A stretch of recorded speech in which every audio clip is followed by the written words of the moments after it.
Dialed in to Bucks and Brews, you might hear something you can use. like tips on your cash or tips on the suds. You're gonna want to The use smarts of these studs. because they know the brews. And they know the Bucks, and they know they can't help the stubborn fucks. So listen up, because shit's not funny. Save yourself some Beer money. Bucks and brews. Bucks and Bucks Brews. and brews. Bucks and Brews. Welcome back to Bucks and Brews. Nick, we have a jam-packed episode tonight. We do. We've had an interesting day as well. Yeah. So before we get too far into it, what are you drinking, my friend? What I'm gifted by the man to my left. OCP oatmeal cream pie from Pigeon Hill, local in Muskegon, so not far from us. David, thank you so much for the beer because I didn't get any. You're having a rough day. I have a salted caramel porter, also from Pigeon Hill. Ooh, When I'm done with that, I have, because it's summer, yeah, a Seagram's Ice Original. nice. So I'll join that afterwards. There we go. We have a lot of people on today, so let's start with the eye candy himself, Mr. Michael Benson. What are you drinking, my friend? Let's see. Today I'm drinking it. I bought this, and I think I might have had it before, but it's Founders. It's their Green Zebra. It's their Goza Ale, and it's a variety pack. So I've got a few different flavors, and if I run out of that, I've still got some Shorts soft parade that I might drink. But yeah, Let's go to a non-alcoholic portion of the show. Professor Seawick, my friend, how are you? I'm doing excellent. Thank you for asking. What do you have? Well, a little bit of a curveball tonight. It is not City Lansing tap water, nor is it coffee. So, however, it is a beverage that is made with hops, is carbonated, is typically drank cold, and is known for its mellowing effects. It is not alcoholic though. It is Hop soda. hop tea.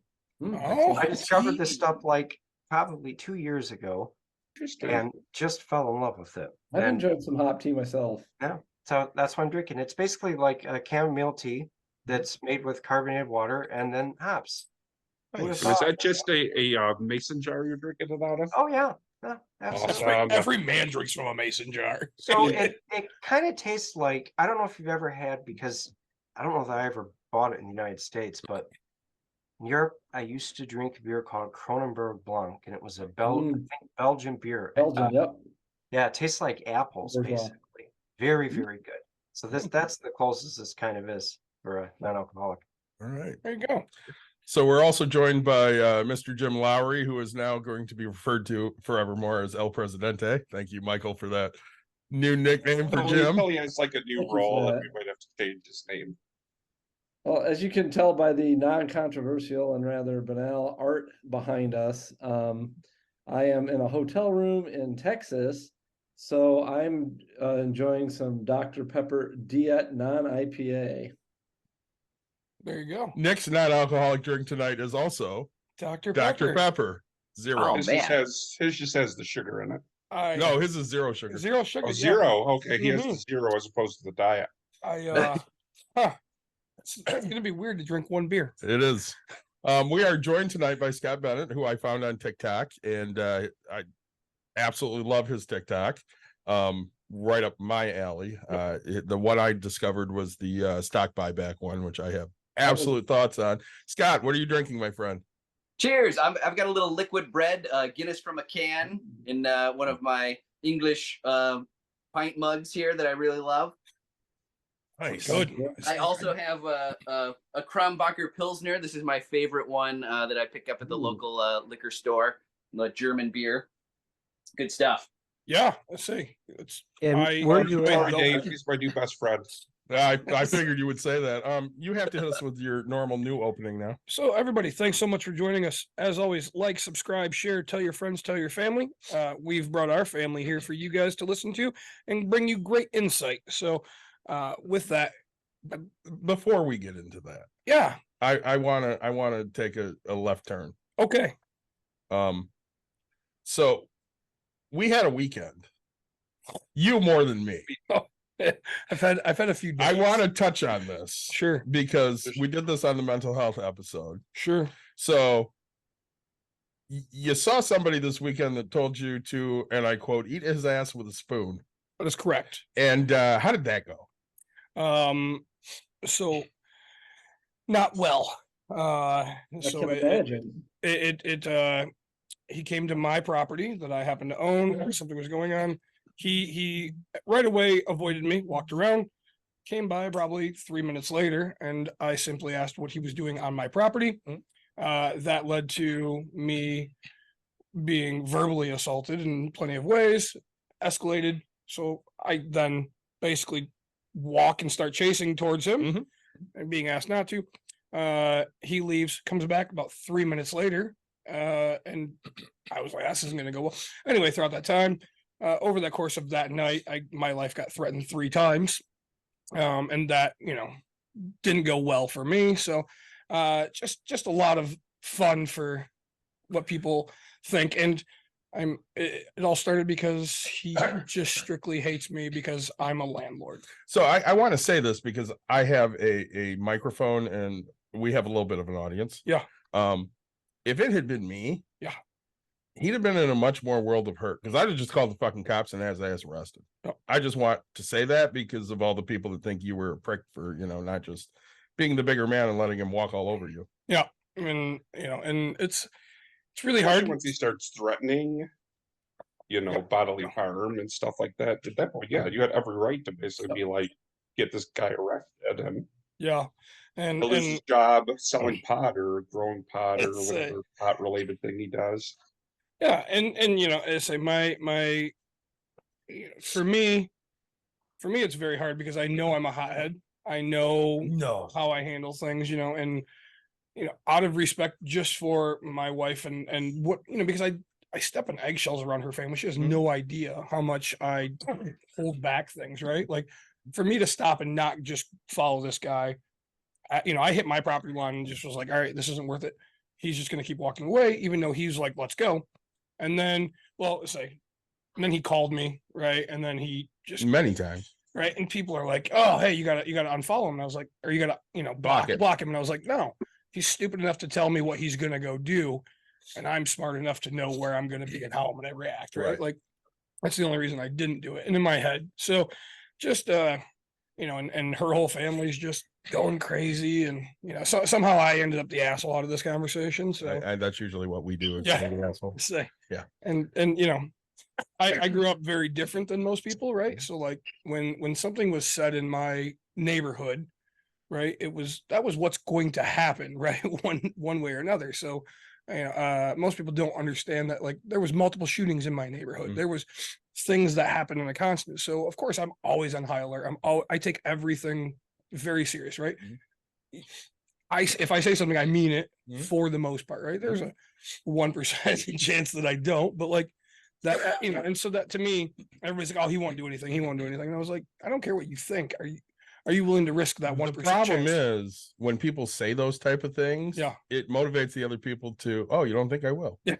Yeah. Right. Because I'm the type of person that's like that. They go, oh, he won't do anything. Yeah. Oh, really? Yeah. And so it was not a great weekend in that sense. My wife, she did wonderful, right? She had my back on it and things, but couldn't tell you I had the greatest weekend of my life. So and then today, right, I go and fall in a pool and lose my phone. Lose your phone for like a week. And how many times on this thing have I told everybody how much I hate that pool? You do hate and that now pool. I hate it even more. Oh, So An awful showdown that you had well, to be involved in. I'll propose a toast. Here's to a great Memorial Day weekend, gentlemen. Yeah. Cheers say to cheers. that. There's Thank you. I like that idea. I Hey, think Jim, for when do you you come two- home? Friday. So If you're not doing anything, hit me up. okay. So Nick had a showdown over the weekend. There's a showdown going on in Washington right now. There is. Let's talk about the debt ceiling. Yeah, because It's there. I mean, it's kind of there. Yeah. We did talk about this a couple months ago. The professor joined us for that, but this is definitely a hot button issue because So we're going to default. let me first, I do not know as much, I think, about Scott in your background. So where are you located right now? And if you don't mind me asking the rest of you either, Scott, what's your background? So I live in Chicago. I work in television. My background is as a writer producer, kind of work behind the scenes. I've been working on a book for about 10 years now, a little more than 10 years, writing it in my spare time. And when it looked like TikTok was maybe going to be outlawed, I had been planning to use TikTok to get my message out. I had about a year ago done a TikTok channel for my dad for a little business enterprise he was trying to get off the ground. So I had a little background in it, and I knew I wanted to use TikTok. I'm a big TikTok user. You know, I watch it every day. I love it. And so when TikTok was in danger, I thought I got to get on here and start getting this message out. And that's how you ended up seeing my Walmart material, which was actually written about 5 years ago, but basically all still applies. So that's my background, and that's where I am from. Excellent. Cool. And you I graduated from the University of So Michigan. Scott needs to come out drinking for with us when we're at Chicago. I for, think that thing. absolutely has to happen. Absolutely. Or even when we're there for. I was Fan thinking Expo. of somebody's bachelor party. I was thinking, well, that's what I was thinking first, but maybe Fan Expo too. Oh, that and as you well, have a yes. University like a of wild Michigan time. background. So So that's great. You graduated from the University of Michigan? That's right. I had a double major in English and communications, but that no further studies after that. Well, that's okay. The U of M's a pretty good place. So Thank you. Like it. So, all right. Anyway, back to the debt ceiling, and I mean, we are due in 6 days. it depends. Yeah, Say right. Yes, about that. but yeah, Yeah, I mean, for all intents and purposes, I mean, June 1st or 4th, whatever the date was, is D-Day to make this happen. So, the House can't figure out how to get their heads out of their butt. They can't make a No. proposal go into They place. could get their heads out of their ass, They but haven't. the problem is we It's- have too many idiots. and it's a really bad problem too, because it's an invented problem. And Very invented much. problems are the really tough ones to solve because the people that invented the problem don't want to solve it. Exactly. And True story. that's kind of what you got going on here. I mean, this is the husband and wife fighting about the credit card bill while they're sitting on the couch they bought with it and watching the TV that they bought with it, saying, we shouldn't have to pay this. How dare you be so foolish with our money? I mean, Yeah. that's kind of what's going on here, but there's a deeper ideological component to it that I'm not, absent-minded enough to lose sight of. And obviously, there's people that think that they're going to score some major political point if we can bring it just right down to that absolute very end. And I think it was 2008 or 9, somewhere around there is the last time it got this close. And the U.S. had a lowered bond rating from this. And, the country's taken on a lot of debt over the last couple of years. So even if that happened and that caused a longer term high interest rate period, then right now people are going to notice it in a way that they aren't thinking about. The interest rates people think are high now, and they are for most people's sort of mortgage holding lifetimes, but by historical standards, they're actually not nearly as high as they can get. I mean, Dave, you and I grew up in pretty much even the same neighborhood, the same time period, Mhm. in houses that cost in the mid $20,000 to $30,000 range in the mid 1970s, and by the 1990s, those things were selling for $100,000, some of them. So inflation was really bad back then. My childhood home was $20,000. Yeah, and on so, 5 acres, and it's 5,400 square feet. sure. Yep.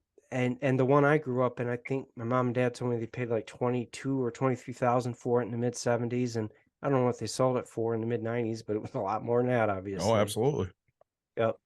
Well, But- I read a statistic the other day, and don't quote me, I could be wrong, that 25% of our debt right now can be traced back to the last presidency. He added 25% on to what we have.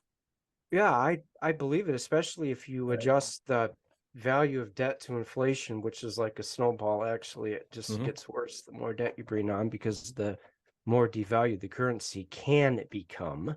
Oh, come on. I And thought giving tax breaks to the rich would solve all the problems. You would think that. It doesn't seem to work that way. or a fiscally conservative, or a party that claims to be fiscally conservative, You know, that Yeah, I think you mentioned 2008. Are- I mean, that's a great place to start the discussion, because that was when Barack Obama decided to negotiate over the debt ceiling with the Republicans at that point, and kind of gave them this, you know, idea that it's okay to hold the whole country hostage when the Republicans are out of power, to try and, you know, get whatever's on their wish list for the moment, and kind of put them in a pole position. But for me, honestly, I don't get really worked up about this, because everybody knows what, you know, a complete self-own it would be to actually, you know, not raise the debt limit and then blow up our currency, especially with the whole BRICS situation happening right now. You know, they're threatening to come up with some sort of alternative currency and pop us off the old petrodollar, which would, you know, that's a whole other kettle of fish. But, you know, all these things happening at the same time, it would really be suicidal to actually let this debt ceiling expire and go into default. It's just crazy. Well, you know, Well, Scott, like you talk yeah. about in your in the TikTok that I really enjoyed, thought you did a great job with about Thank you, stock sir. buybacks, right? For example, you know, it's like burning money.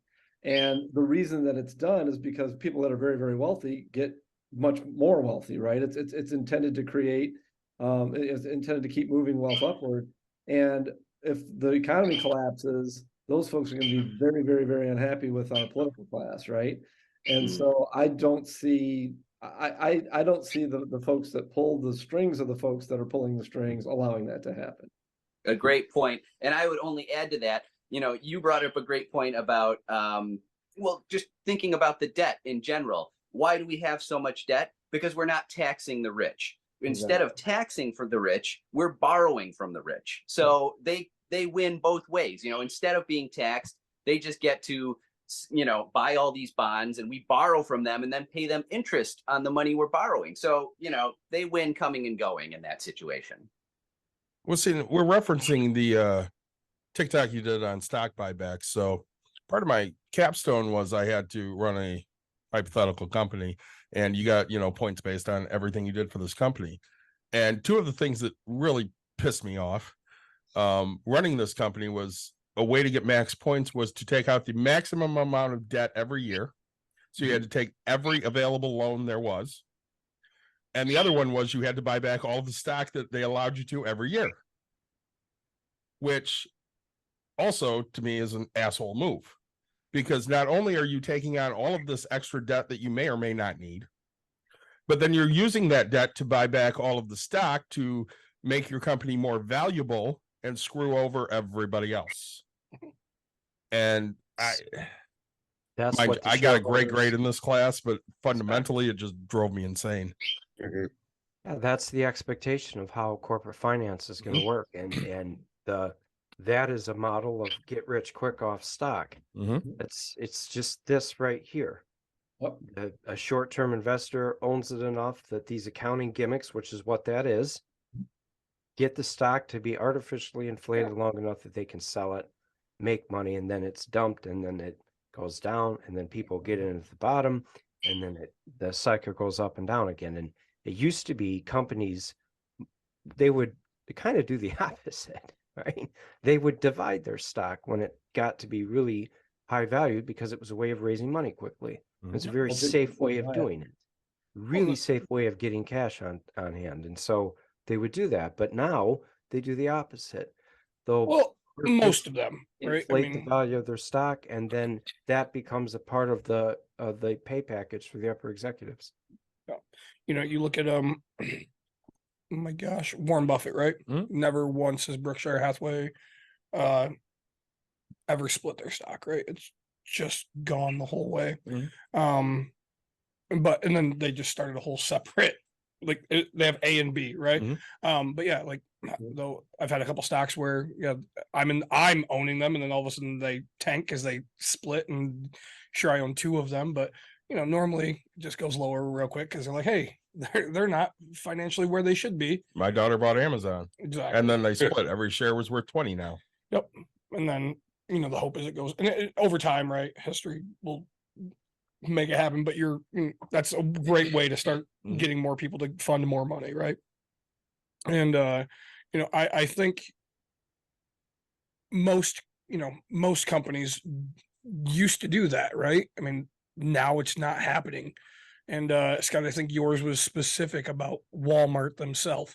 And it's funny because David absolutely despises Walmart. Fucking hate Walmart. I think their business plan of things is great. It's a fun conversation. What business plan exactly? The one where they pay employees less than what they're worth and they're all on public funds? Nope. That was the subject of another of my TikToks. It was. Say, I love the fact. If just before we move on to one more thing about the whole stock buyback and splitting stocks. This gets back to a fundamental difference in the way corporate management is. The philosophy used to be that the company wasn't going to have ever so much cash on hand that they truly didn't ever need to borrow money. And the reason is because this country had a tax structure that made it very disadvantageous for a corporation to do that, because their executives wouldn't make as much money as they actually could if they were paid a lower salary, but then had other perks of working there, that because the taxes would get up to them in the end. So then the corporate tax structure was completely changed. Reagan came in, they lowered the income tax rate. Some of the reforms that Scott talked about in his TikTok video are one of the many things that now corporations like Apple, they don't need to ever split their stock. They have so much cash. They spent $1.5 billion redoing Hewlett Packard's old corporate headquarters, turning into their own campus, and then they still had about $1 trillion left to burn. So they're in the opposite situation. If there was a tax structure that redistributed their wealth in a way that, well, at least it used to be, to borrow an argument from Paul Krugman, those corporations would not have all that cash on hand. Yeah, I agree. I think you can go back to Milton Friedman and a lot of his ideas in the 50s and 60s and 70s and 80s, all up into the 80s. Reagan was a huge fan, and he was all about putting the shareholders at the center and kind of redefining who owned a company as the shareholders. And so with this new shareholder value mindset, you get these ideas like, the whole system becomes very short-term focused instead of long-term, like David was talking about. Once upon a time, companies were able to plan out further than, whatever's happening in the next quarterly reports. And now it's all now. And that ties in with the CEO compensation, which was alluded to. The whole system is built around this idea of concentrating wealth even more at the top. And, one of the ways that you do that is you get the CEOs into the shareholder value game by giving them as much stock as you can, so that they too have a self-interest in focusing mostly on stock price. Yeah, and not only that, but it's a short-term focus, right? As opposed to building out the value of the organization over the long term. When that compensation becomes such a large part of their package, then the only incentive is the next quarter or the next year or whatever, as opposed to I work with a lot of organizations that do 5 and 10 year plans, and it's almost a joke, particularly for publicly held companies. It's really almost a joke, because that there's gonna be siphoning money off, and they're gonna be artificially managing their stock price and things like that. And there's no point in planning beyond the next at most 6 to 8 quarters, right? Right. Well, and it's built into the system too, because if the shareholders aren't getting their value maximized, they're going to have a rebellion, and the CEO's out, and they'll put somebody else in who does do what they want. Exactly. Yep. I worked at Gentex Corporation, and we got quarterly bonuses. And the CEO used to be Fred Bauer. And everything's public when you're a public company, right? So he made $400,000 a year. Okay. Now the vice president his earnings were on, it was $860,000, right? It was insane. But so he made more than what Fred did. But Fred had so much in stocks, and you do the math, and every quarter he'd make $2.3 million. And they, you know, forever, yeah, I had great bonuses, right? Anywhere from 19 to 23, 25, you know.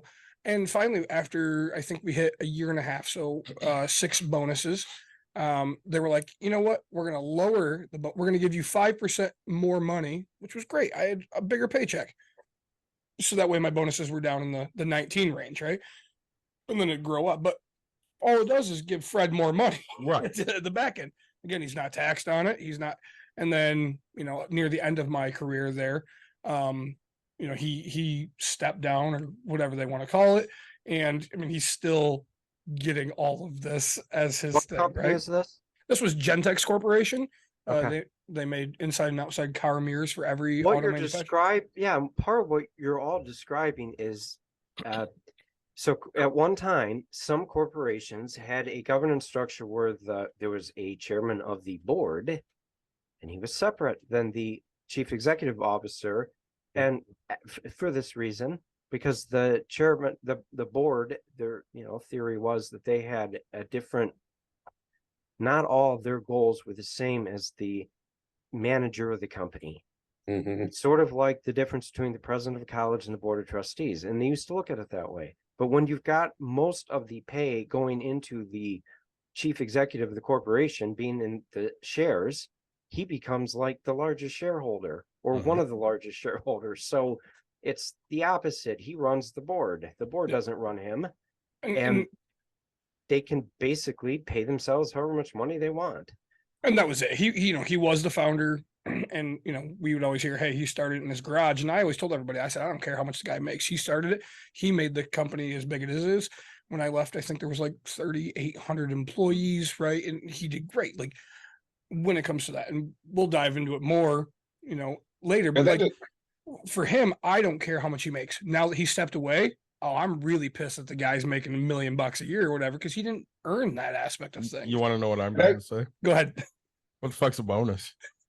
It's I got it's that jacket. I got a $20 baggie for Not 20 a lot of years. those these days. Yeah, But it also I got came- money. You know, it No, but also- you and I don't always agree on like the wealthy people. oh yeah. But I agree 100% with you there. If you started a company with your bare hands, if you're getting paid an exorbitant amount of money by the time you retire, you deserve it because you built that thing yourself. Yep. And that's, I never have had a problem, right? So we go back to the Walmart thing, just because I do love to pick on Walmart as well. But like, so Sam Walton, I don't care how he made generational wealth. He did. But the fact that his kids and his grandkids are still some of the wealthiest people on the list, they've done nothing. No. The Meyer family, right? They've done nothing. Actually, the Meyer family's pretty involved. There's only a couple that sit on the side. But the Meyer, I'm gonna stick up for Yeah. Hank.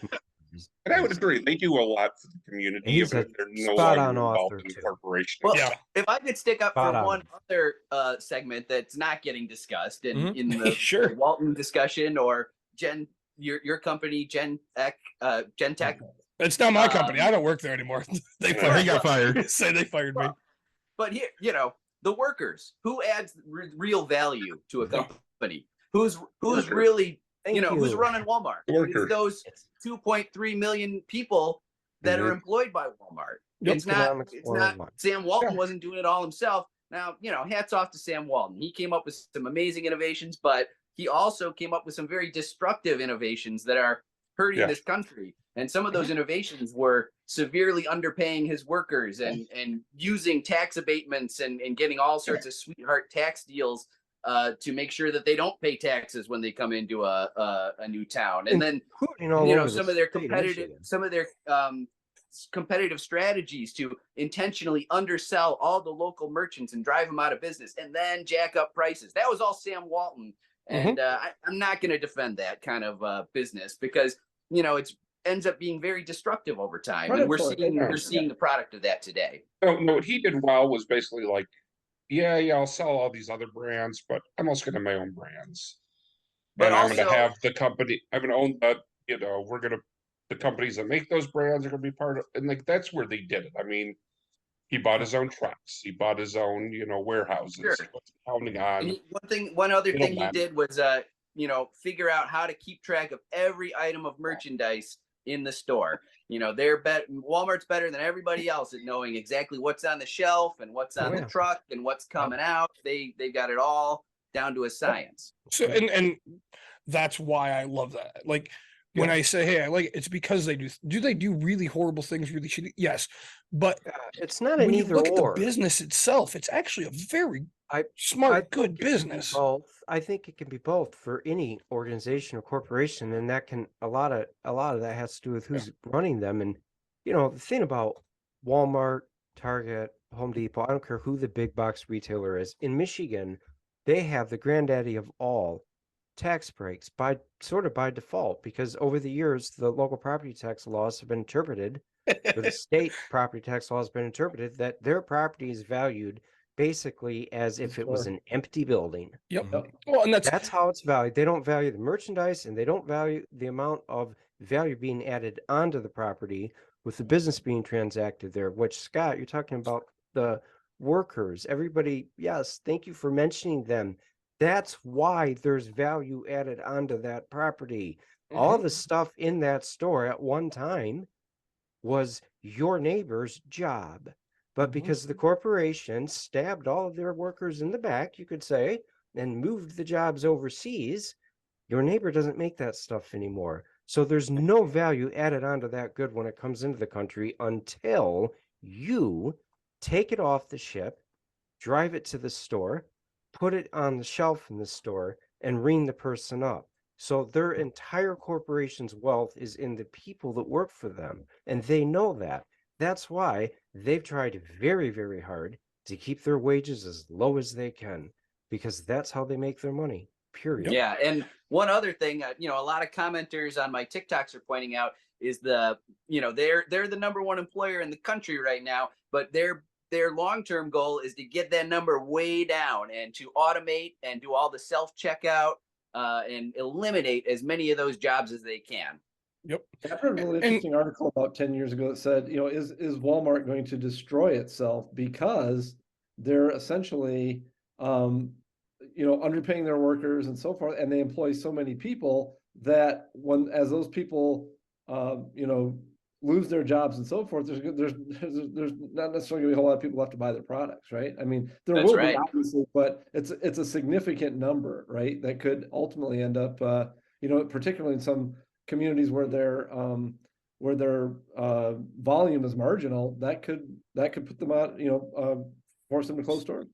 Absolutely, Jim. I totally agree. Yep. That's a great point. I also discussed this in a different TikTok, talking about Henry Ford and his $5 workday. How Henry Ford 100 years ago in Michigan was paying $5 a day. Now, hey, Henry Ford, kind of a jerk. There's the Nazi stuff. Not a great guy or icon that we should all be loving. But he did this one great thing, which was double his workers' salary so that they could potentially afford the Model Ts that they were making.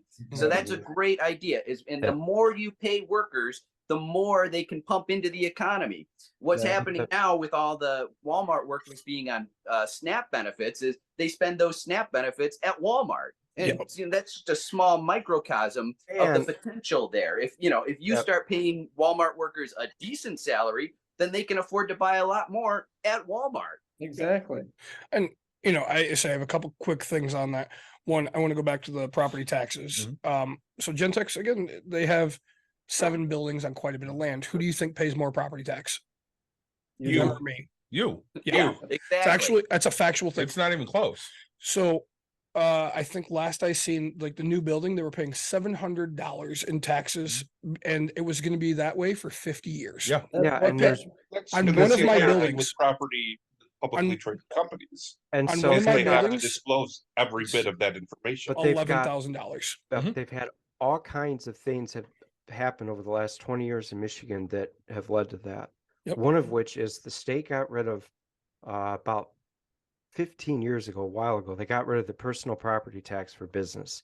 And it used to be the state had this thing where most of the tax a business paid was actually on the value of the machinery Yep. and the equipment in there. And the reason for that is the state was a manufacturing state. We never had a VAT.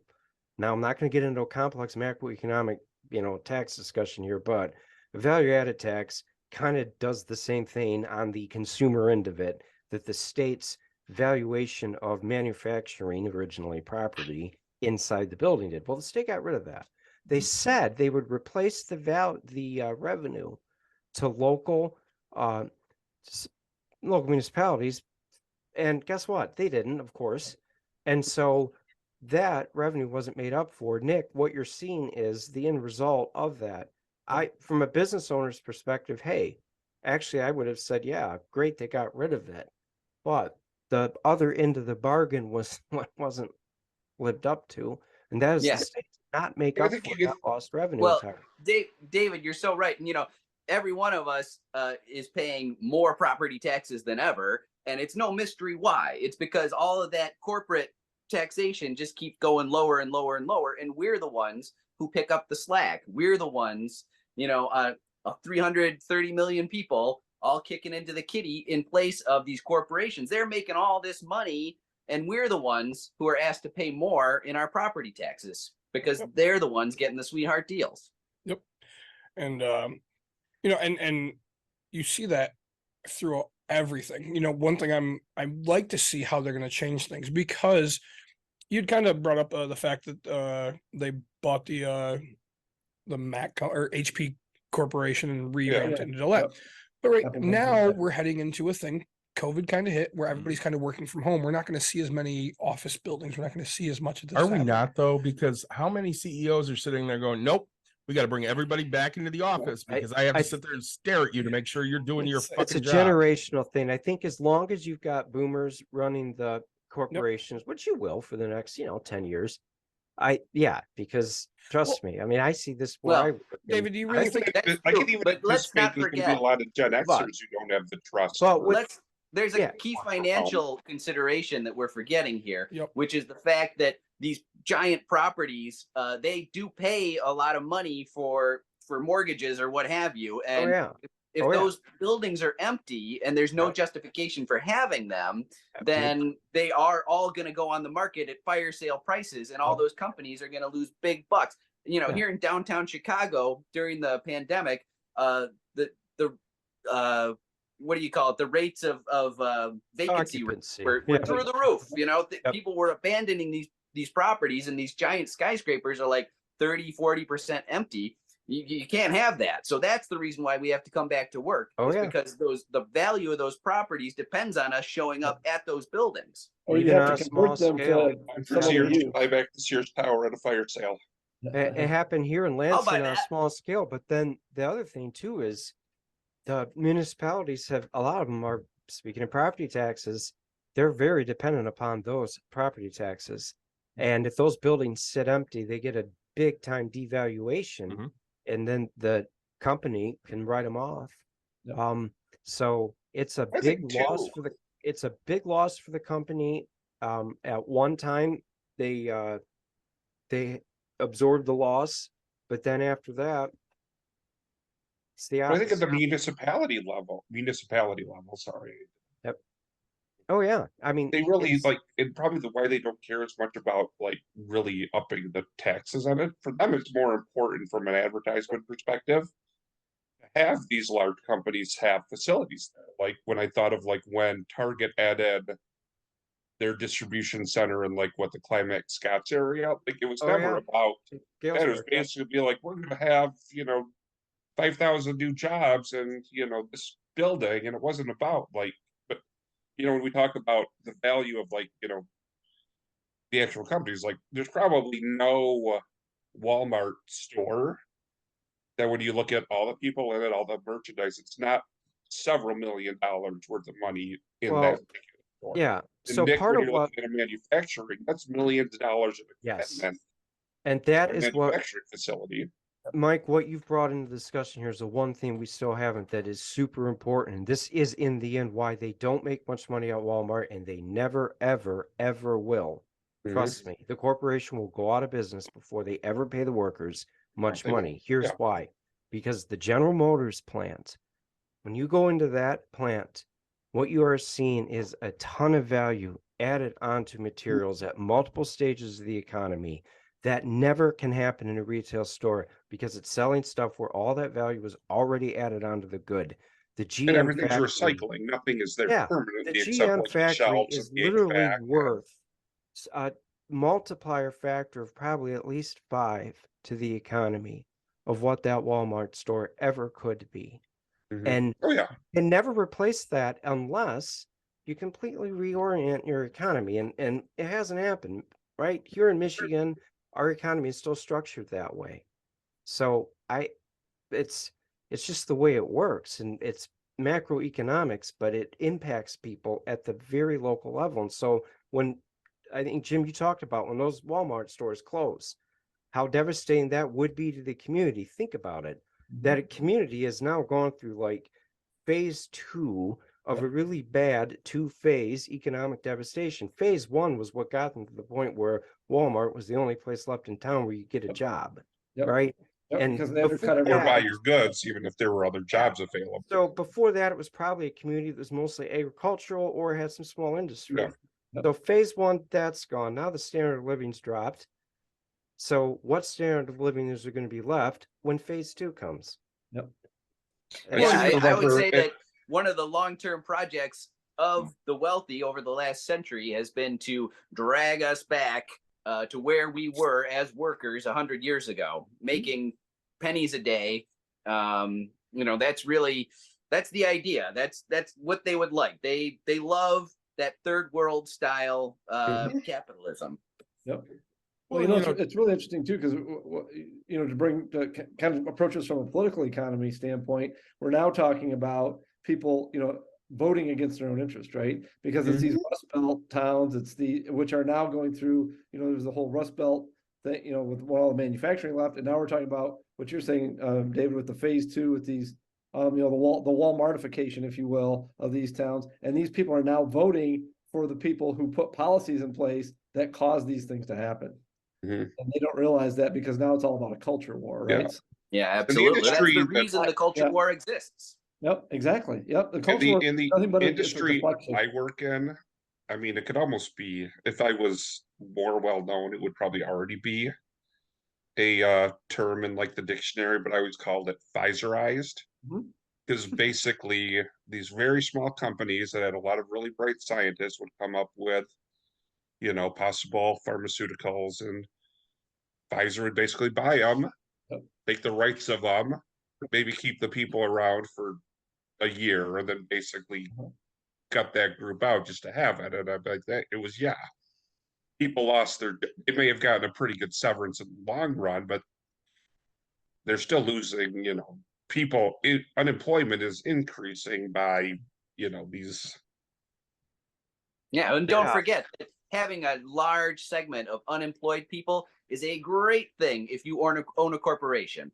You want to have a huge labor surplus, because the more people are out there fighting for jobs, the easier it is to pay them absolute crap. Which is why right now is the time, if there's ever going to be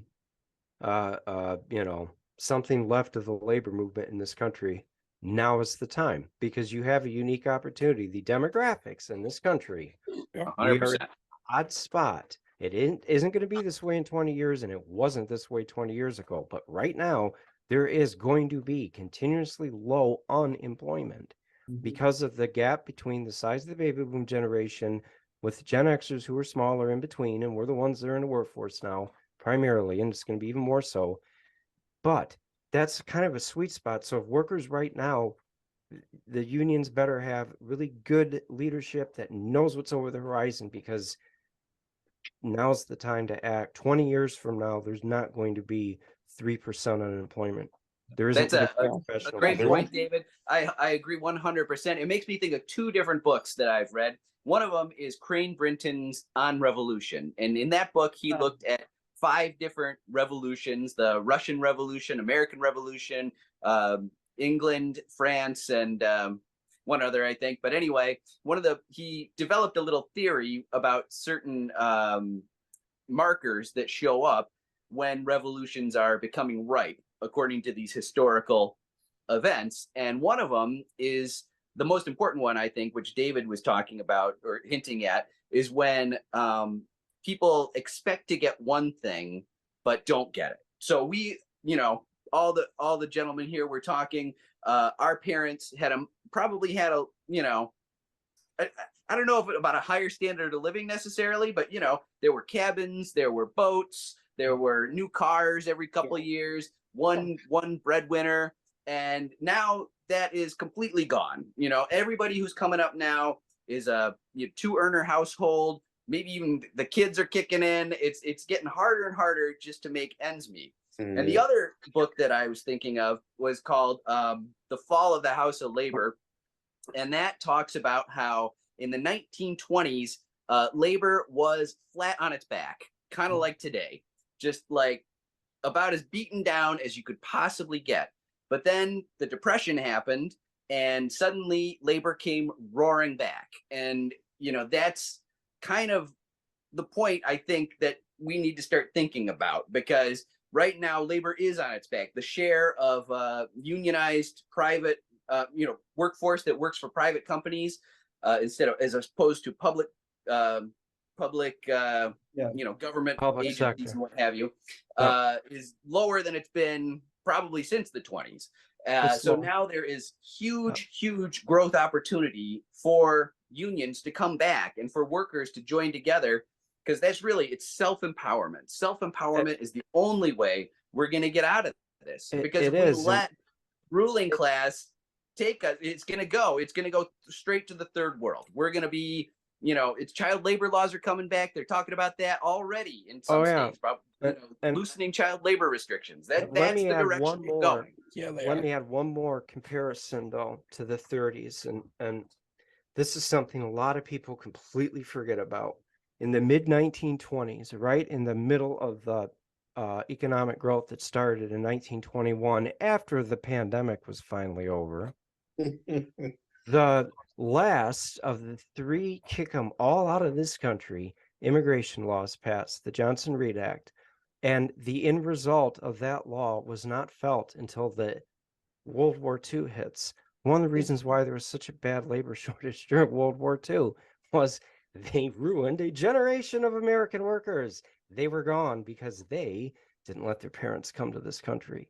And that is one of the things that gave workers such a huge bargaining power, because the unemployment rate was really bad in the early 1930s. It actually started to go down big time in 1936. Part of the reason why the Flint sit-down strike happened in 1937 was because the workers actually had work and they had power. But then Roosevelt tried balancing the budget.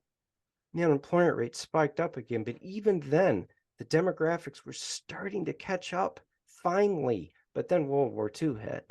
And of course, the unemployment rate plummeted. But it would have gone down even if World War II hadn't hit, partially because of demographics. So my point is, I am usually not too overly optimistic about politics because, it's easy to be cynical, but I think workers right now truly have some things going for them. That even mediocre leadership could probably get some big gains for workers they haven't had in a long time.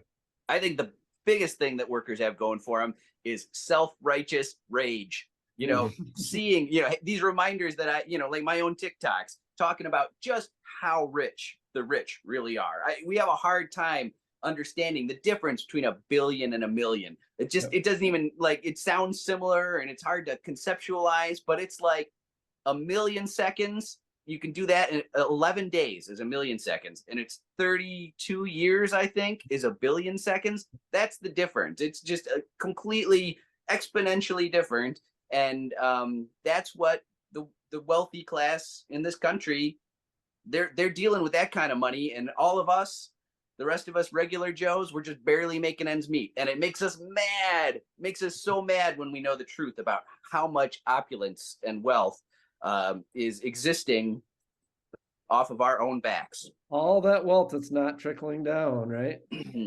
Well, it's a lie. Trickle down is a lie. It is hard to sit there and, like I said, for a common person who doesn't have like a general understanding of numbers, like I mean, you look at even like it's the same. The difference between a million and a billion is basically the same. It's the same mathematical difference as 1 to 1,000. Or You 1,000 can to a do a million. decent amount of things with $1,000 where you Yeah. can't really do anything. Yeah. But when you get up to those levels, like even when you look at like what you can do with $1 billion, or when you're looking at our debt being in the trillions, that's your like wealth for like the rest of basically probably human existence when you look at the difference between $1 billion and $1 trillion. Well, Well, sure. Like I always go to like the the U.S. GDP kind of is something like 7 trillion. So Yep. that gets you an Yes. idea. It's That's a lot the higher than entire- that, actually. well, no, I'm believe it just or saying not. that They're like mathematical 18 or difference. You just 19 don't trillion. realize a million and $1 billion is a big difference. I'm like, there's like, Yeah. if you retire with $1 million, you know, if you're not investing it well, eventually you're going to run out of it. If you retire with $1 billion, you're set. you could just Yeah. buy a new like car every day, and you're still Well, going to retire with. And to your point, it would be different. It would be difficult to spend $1 billion Yeah. in a lifetime. Well, and one of the things we're talking about here is perception. I want to get back to Walmart for a second. So Walmart comes into a community like South Haven, which you love. Yeah. I this love was Haven. great community. This was probably back in the Blueberry late Festival. 80s. Yep. Yes. And late 80s, they got a Walmart. There's really nothing else to compete with Walmart in South Haven except for small businesses, because they don't. I mean, they're a touristy town. They don't really have a whole lot there. So Well, Walmart the nice comes in, part, it's a at huge least deal. with that, is Walmart. Like if you're sitting down there in like one of the beachside areas, you're not going to just take a trip to Walmart to get Correct. a case of beer or a loaf of bread. I mean, you're going to go to one of the local stores If because you they're don't still want to open. leave. Well, yeah, and if they're still open, but I mean, the point there is, that was a big deal when they came. Mhm. You look at an area like Chicago, on the other hand, they have, a bunch of Walmarts, and many of them are closing Mhm. because the perception that Walmart is painting is they're closing because of all of this theft. We have to close Walmart on the south side of Chicago because there's just so much theft and it's rampant and Flag it's going costing up. us all of this money. That's the reason why I started doing No. my Walmart series. No. No. I was because- teeing you up That's for not this, how it Scott, works. please. That's not how it works. So I live in Chicago, and actually there aren't a bunch of Walmart stores in the city of Chicago. There are only 8, and 4 of them are Only. closing. So, Walmart corporate is more than happy to sell this narrative that it's because of rioting and looting and theft that they just can't keep their doors open anymore. And that's I've not known it at all. people It's a who've been total in lie. management levels at Walmart, and they already know they're This- expecting a certain percentage of loss due to theft. So Walmart has Absolutely. actually been usually it works the opposite. And it's funny, the news doesn't, I haven't seen this report in the news. Right before COVID, I was following on my way to work in the morning, I listened to some radio program, and they had their ongoing retail apocalypse. And it was a sort of tongue-in-cheek story about how bad retail is doing, bricks and mortar retail.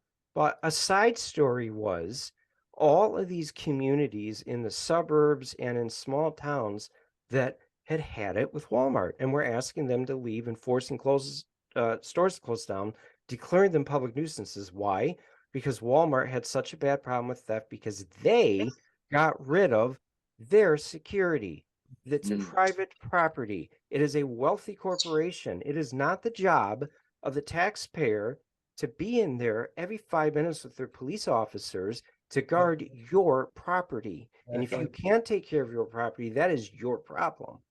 And so people think it's the ghetto, it's the hood, and that proves that they can't have a company like Walmart there, when actually usually it's the opposite. Walmart can't behave itself in any community sometimes, and therefore it has to leave. Yeah, you're right on, David. And I would only add that, oh shoot, I had a really great point. Nope, I lost it. Hopefully it comes back. Well, And just I'm like not I'll picking bring on this up them. with Walmart. They've been I in the remember news, but my point is companies that think, whenever the news is set up that it's like, we tried this special thing. We were going to bring you poor hood people our beautiful corporation with, you get to go in here and buy a banana in a Walmart store or a bag of lettuce or a bottle of Pepsi or whatever the heck you want to buy. Good for you. And it's then becomes the opposite that, yeah, well, there it is. America's cities aren't back yet. People can't behave themselves. The company had to leave. Yeah. Okay. I remember now. And, I agree with you 100%. And I would just add that Walmart loves this perception that it's theft, and that helps them cover up for the fact that they can't really compete in a city like Chicago. Part of their whole plan for competing is wiping out the competition. In a city like Chicago, you can't wipe out hundreds of other stores that are within a 3-mile radius, right? So that's a key part of how Walmart operates, especially in small towns, especially in small town Michigan, small town Oklahoma. They roll in, they wipe out the local sporting goods store, the hardware store, the grocery store. Suddenly they're selling everything, right? Yep. You can't do that in Chicago. And it's all related to population density, right? It's just so you literally can't have enough stores to be successful doing that. No. Now, gentlemen, I do need to bow out now. I appreciate Scott. It was very nice to meet you. I appreciate Jim, thank you so Jim. much. Thanks, Go Jim. Blue. Go Blue. Thanks, Thank you, everybody. Jim. Hope to I see got you again this soon, party Jim. on. I Thanks. can't do this Go Blue thing. Well, you didn't go to either. Go so- Blue, go Blue. Oh, no, I'm sorry. I meet Michigan graduates like everywhere in the world. Trust me. I know. I'm Yeah. sorry. I mean, I've got a long story, but I was standing on a street corner in not a big place, a smaller city in England once, and was just, talking to a stranger waiting for the light to turn. And as it turned out, the guy was a University of Michigan graduate. It was a little I more mean, they to the get story every, than that. But Yeah. all of those top tier schools, they end up everywhere. Like people just want to hire them wherever they can. but- I mean, you get it. I'll say the same thing, though. I am a Central Michigan University graduate amongst I love CMU. amongst other places, and I have been on the streets in many cities in the USA and around the world. I was walking in the streets right in George Square in Glasgow, Scotland once.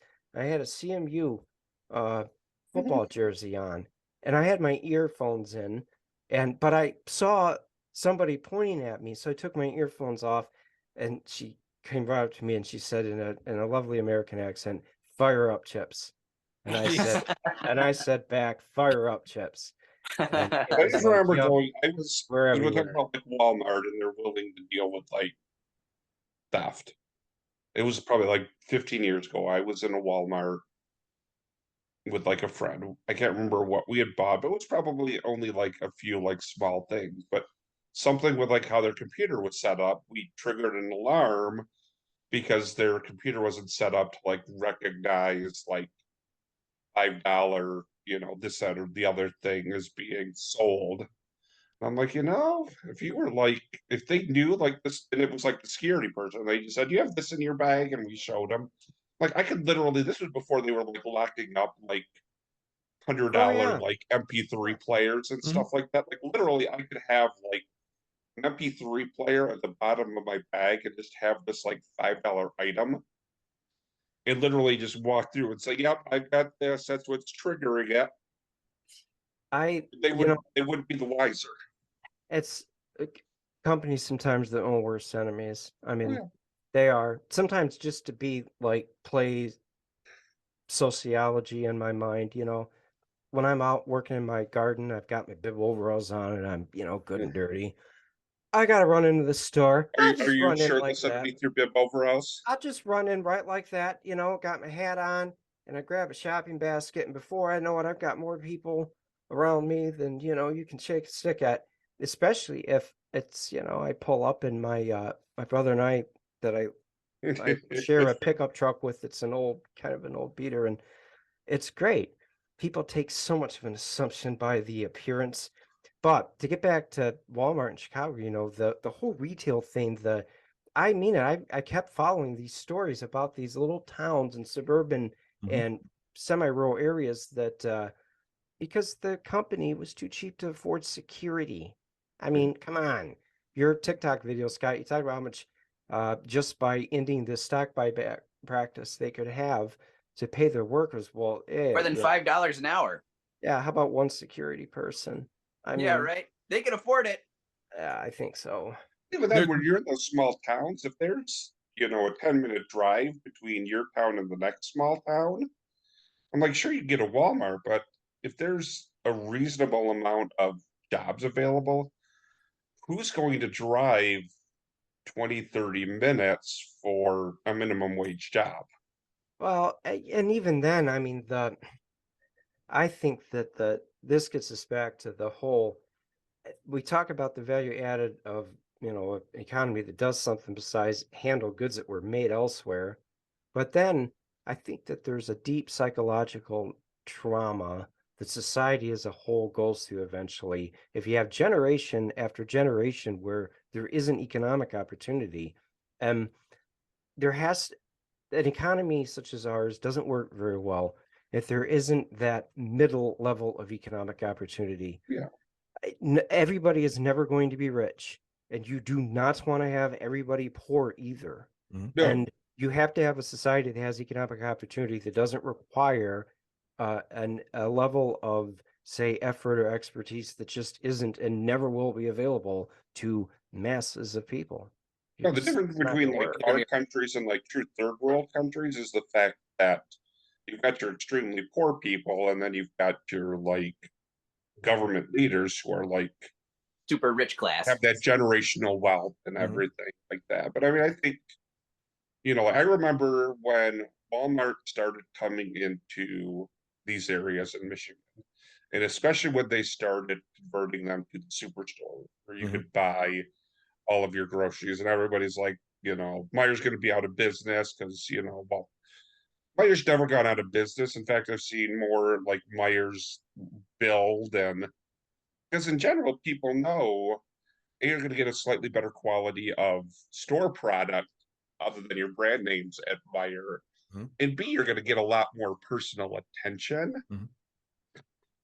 because Another reason why the Chicago stores can't survive is because Chicago shoppers have alternatives, and Chicago Yeah. shoppers, even in the hood, are politically Yeah. aware, and they know that shopping at Walmart is, not Yeah. cool for workers, and if they have an alternative, they might find it. Well, And especially in Michigan's the those same areas. I way. mean, at that point, you've got a very mixed, a very strong dynamic of races and stuff. And I mean, if you've got, like blacks, they might go to like a store that focuses on a lot of like a black owned store, and a lot of your Asians are going to go to, stores where they can get all of their like seasonings and foods that remind them of home and everything. And like I said, I think that Sure. they mentioned Unfortunately, how many things there are, but there's Well, you look at Walgreens and Starbucks are what I see like every like fifth block in Chicago. well, Well, Meijer's Walgreens is open big. in unfortunately, in Detroit. Chicago, there are food deserts, which are Oh, yeah. neighborhoods where there are no Yeah. grocery stores except No. for little bodegas where they charge $1 million for a banana, and these people who live there, they have a hard time getting to a decent store. So that's why there were protests when the Walmarts were closing, because they came in, they're the white knights on a horse. So oh, well, we're finally going to bring a grocery store to your neighborhood, and then they're like,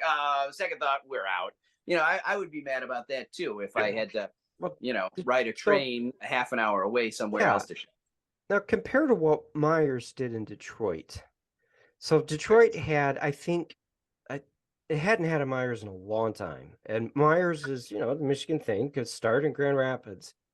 And Myers actually, on a smaller scale, has done this in the smaller cities in Michigan too. They did it in Grand Rapids first. Lansing has one too. They've got another store that's kind of like Myers Square. Dave will know what Yeah. that is. So will Mike Benson. I remember Myers Us kids that Square. lived in Yeah, I was there Myers, for half a minute. Michigan back in the 80s when those were still open. But anyways, Myers opened some of their big, huge stores in Detroit, in the city of Detroit. And they were the first big box retailer that had gone into the city in a long time. And we're talking like, I think 30 years, or if not longer. Walmart, I believe, still does not have any store that operates in the city of Detroit. The thing about Walmart is in Michigan, because of Myers, they never had, I think their expansion was really good until Myers started building stores in smaller towns. Mhm. Then that kind of put an end to Walmart's dominance. really does. I mean, it feels So- like Myers truly is. I mean, it's really only local to the greater Grand Rapids area, but still, when you look at it, Myers is a Michigan-based Well, company. they're in 5 or 7 states. Well, They are, no. but they're I'm still talking Michigan about, I'm based. talking Yeah. about like, the history of it. Yeah. People will sit there and be like, "Oh They're yeah, in the the first Midwest. Myers stores ever opened were in Michigan." Who cares about the fact that the first Walmart stores were in Arkansas? Yeah. So the three of us all grew up in the same town. If I know where our grocery shopping was done, the majority of our grocery shopping was done at Meijer. What When's Meijer it did your open? parents go to, David? The one on Gall Road. Yeah. Okay, Mike. I mean, if we were doing, like, I were to remember as a kid, it was usually about every 2 weeks. My mom and she would take one of the kids, and it was kind of like we were like the special one. The week we got to go to Meijer on the Friday night because we would be able to stop at the Purple Cow and get ice cream. And which one did you go to? Cow. Which one? Gull Road. But So yeah, we would we have, went to Westnedge. Those were your two options: Westnedge or Gull would- Road. That was it. Yeah, we because would they hit didn't Big open the West Top, we Main would hit one until like, Hardings. I mean, we supported Yeah. local because we Yeah. had to, because Same. we even couldn't my make mom that and dad. trip. Even my mom and dad, of course, you know, their kids worked at the store, so they had a good Yeah. reason to. But even before we worked there, every now and then, and they didn't have, you know, money to spare, trust me. Every now and then, even then, they would go to those local businesses Mhm. and spend a, you know, good chunk of the paycheck there. So those were very important to those communities. And Yeah, sometimes you had to, Walmart- like, you know, you guys being in kind of the Cooper area, you had to Yep. hit yeah, because it's that really like close. And- IGA right there at the corner, or yeah, and you when know, your mom was it's- getting out of work at St. Or- Margaret's, hit the Hardings and Yep. Or at it's 8 Sigo, o'clock or at night and you need a gallon of milk and you're not, and it's snowing like the Dickens out, so you're not gonna drive all the even way. worse, you go to the gas station and you buy it where it's even Yeah. more hiked up than at the. No.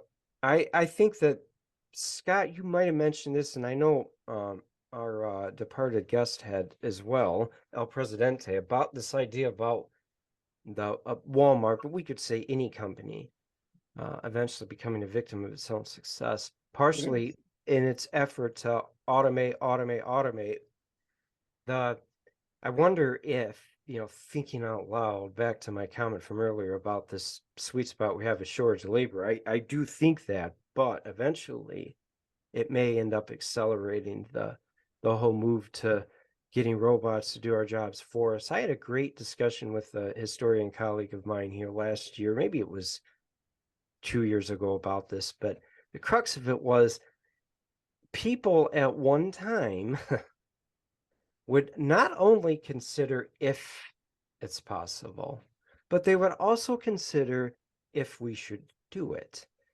And our society is now as gung-ho as it's ever been about that first contemplation, if it's possible. But we don't always think about, well, yeah, but why would we actually do it? And building robots to, you know, replace all of us might be one of those things. And the last thing I'll say about that is I was listening to this British radio station. I don't know, And this it's was ready like for even you. before COVID, so a while ago. And the show was all about this futurist back in the 60s that talked about how, oh yes, the future will be great because machines will do all the jobs that we hate, and you know, the only work left to do will be the good leisure stuff that we all enjoy, and everybody will get along. This guy on this program I was listening to, was his sinister take on that was nobody ever commented on what would happen if all of that was true, except only the people that owned the robots got to benefit from their labor. Exactly. That's exactly right. You know, you talk about self-checkout, but also AI. I mean, there's this huge discussion right now. AI is coming for all our jobs. And I think there's a sense of fatalism among the people, and a sense of a fait accompli almost, that like, oh, this is almost already done and we're all going to lose our jobs.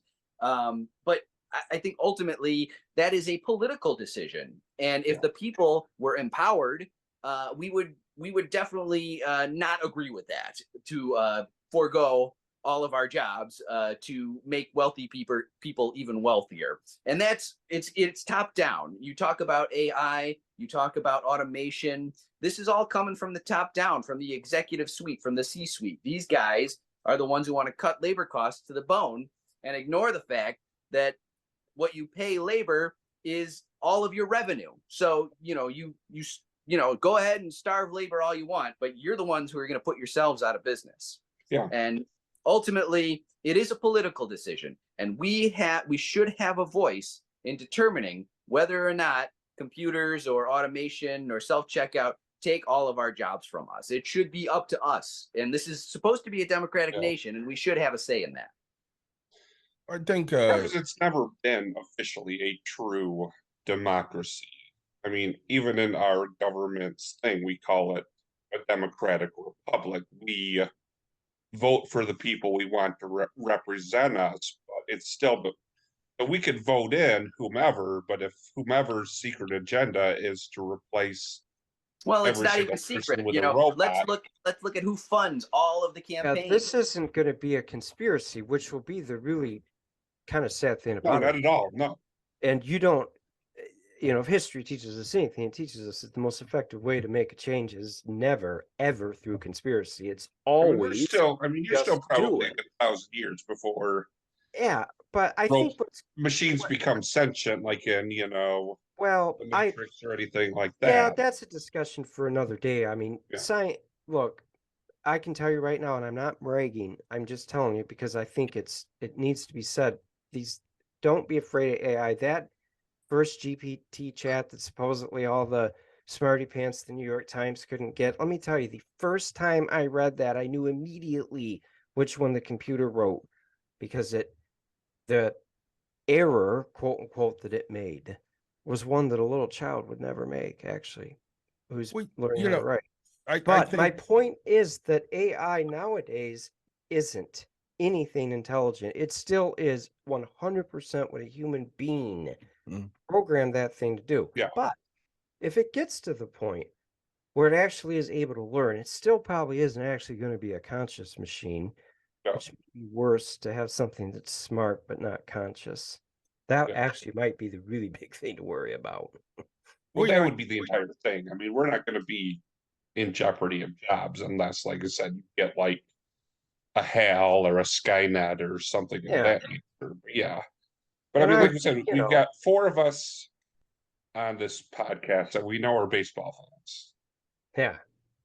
And I mean, every once in a while, I know they talk about, robot umpires. The idea being, I don't think it's ever going to happen because it takes kind of away the fun of the game to get rid of the human nature to umpire. It does, and this is always the ultimate failsafe to the, robot. Oh yeah, you get pissed off at the robot. Yeah, that's right, man. And this thing, look at this. What are they going to do? What are they? Factory. So I could see Billy Martin going against a robot. Yep, that's right. When we're looking kick a little dirt out of him, he's going to malfunction.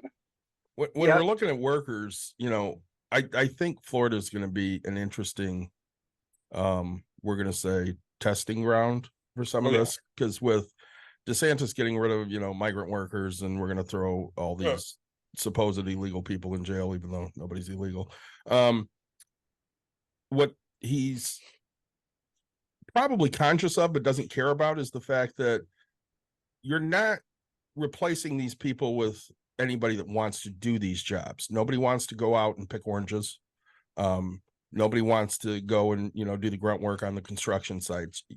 You get migrant workers to do that because they're willing to do that. That's a better life than they would have, back from wherever they're from. And lazy assholes like Nick and I are going to look at that and go, yeah, I'm not doing that for $10 an hour. Well, I would disagree just a little bit. The migrants are willing to do that labor for the lowest possible cost. Mm-hmm. And, if you paid a decent price, you get plenty of people out there to pick oranges or work on construction sites, as long as they can live off what you're paying them. And migrants can only live off what you're paying them, because a lot of them head back home. Or sending as much money as they can back home, because the cost of living in those other countries is so much lower. Yep. This country would do a great benefit to itself if it simply went back through and revisited some of the agricultural labor laws that haven't been updated in absolutely forever. And agricultural labor is exempt from most of the safety and wage regulations that non-agricultural labor isn't. Mhm. And what Ron DeSantis is going to figure out, I think a lot of things. Yes, what you said, David, that these workers just aren't going to magically appear out of nowhere, that if you do not have them, that stuff isn't going to get picked, or that people who can't afford, like him, to actually pay labor what it's worth might have to do it. I don't know. Ron DeSantis is going to also figure out that he's got a lot of future bad things coming his way if he succeeds in driving out his state chief employer. I mean, At this imagine point- if the state of Michigan just, went to war with General Motors and said, we hate your company, we hate its philosophy, we want you to get rid of all your factories in our state, we don't want your executives to live here anymore, we don't want your kids to go to our schools, just get out of here. Because that's kind of what Ron DeSantis is doing to Disney, Yep. to Universal, to every other thing that makes up like the bulk of his state's economy. Here's I the entire bet. thing. Is Crazy. it really that because I look back at, unfortunately, the kind of the great black years of 2016 to 20. Mhm. When really Trump was all about what could he do to get a reaction. And I think DeSantis is realizing if he's going to dethrone Trump, he's basically got to out Trump. Yeah.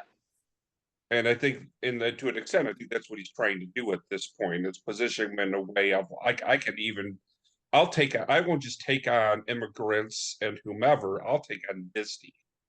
I mean, I think there's some truth to that. Dave may never remember me bringing this one up because I think we were a little drunk at the time, but I don't often go to pop culture for like good quotes, but Icky Thump by the White Stripes has a really good set of lines, and it's white Americans want nothing better to do. Why don't you kick yourself out? You're an immigrant too. Who's using who? What should we do? Well, you can't be a pimp and a prostitute too. And that's pretty much telling you right in what the United States is at this point. Yeah. Well, hey, fellas, I have a date with my wife tonight, so I had better scoot before too much longer. And I'm going to fly too, guys. I got to. Sounds like we're going to wrap up here, Nick. But yeah. So we are, Dave, Scott? if we go to anything in... I will get a hold of Scott. Well, no, I'm even talking Lansing area. We need to get the professor. We need to hold of the hang out with us. professor. Well, yes. yeah, And then so definitely Scott, Chicago, thanks so much. Chicago, Scott. Thanks so much for joining Come us. to Chicago. Let's hang out. And I would love that. Thank you, gentlemen, Plug so your much. TikTok, It's been a Scott, true real pleasure quick. talking to you. It's Scott. I've already been initiated as a true Chicagoan. I've done the old style and the Very good. whatever it I have is. some in my fridge. Scott, plug your what's TikTok. look what's me the up on liquor? LinkedIn. Scott, look me up on LinkedIn. Absolutely. Will Yep. do, David. Thank you. I'll link Yeah, look me up on tomorrow, LinkedIn so- too. I mean, Okay. I think you go better with him. I'm a science guy. I've lost control. But what's Don't the plug liquor? yourself. What's the liquor they always tell you to drink? Hold on, when Mike. you're in Chicago. So, Scott, go ahead and plug yourself. We'll edit that little part. Oh yeah. Hit me up on TikTok at Let's Make Them Pay or my Substack, letsmakethempay.substack.com. I would love as many new Substack followers as I could possibly subscribers as I could possibly get. Thanks a lot, gentlemen. Thank you, Scott, for joining us. I'll be in touch very soon. Thanks, Yeah. Scott. I say, as in the beginning, if you're still with us, like, subscribe, share, tell your friends, tell your family. Scott, we'd love to have you back on for another episode. I know we didn't get into Absolutely. I would love to completely- come visit again. Can I add something because it's beer related before you stop? Yeah, go. I think Gozas are my new favorite style of beer. So there we go. Let's say, and yeah, we look forward to another episode. I know we didn't hit as many things as we would have liked to, but we could talk for hours. Yeah, we will definitely get Scott back very soon. Thank you, Professor, for joining us. Mike, I will talk to you soon as well. And thank you, everybody else, Thanks, guys. for joining See ya. in.